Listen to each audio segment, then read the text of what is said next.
I'm tearing this place apart.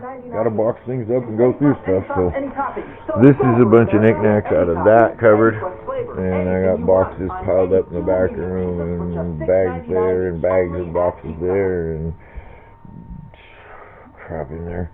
But I was making this real quick because this is what I use to make sure my cat doesn't have any fleas.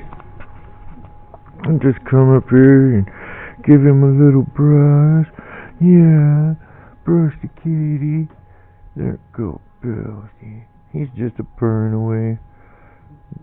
Go through that. See, pulls out the dead fur, or the loose fur. And if I get, I did get a flea. But what I do is I just rub my nail across the metal, and it squishes the little flea and kills it.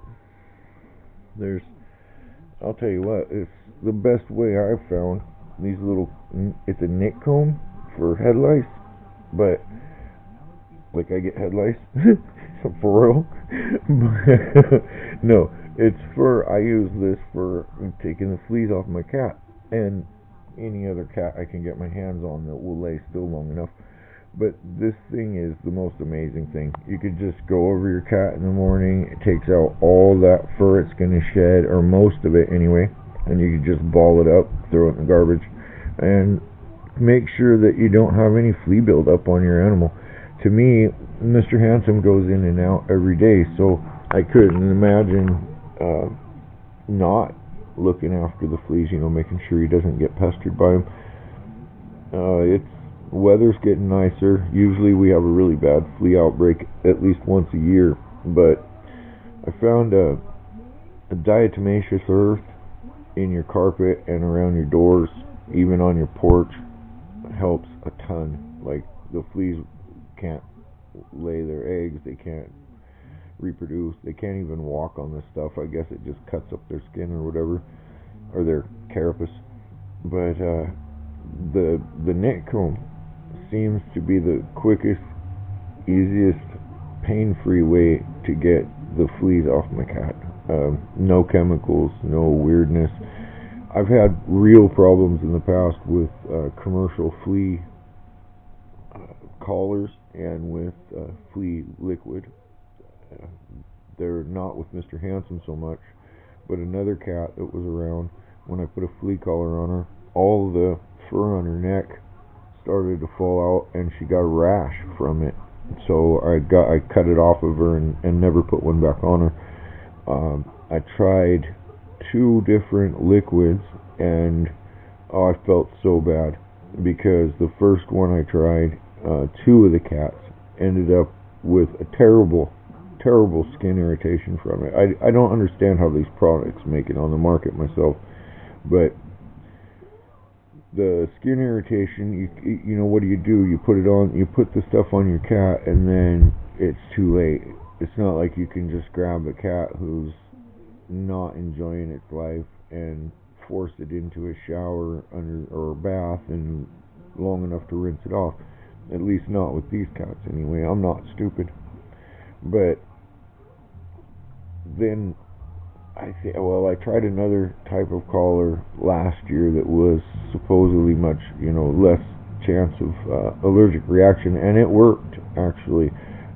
The only problem I have with them is that Mr. Handsome really doesn't ever wear a collar. He's never been raised with one. He doesn't have one now, and that's my fault. I should have got him used to one younger, but he's just kind of my buddy, not like, I don't know. It's just my buddy. I do want to get him harness trained now, though.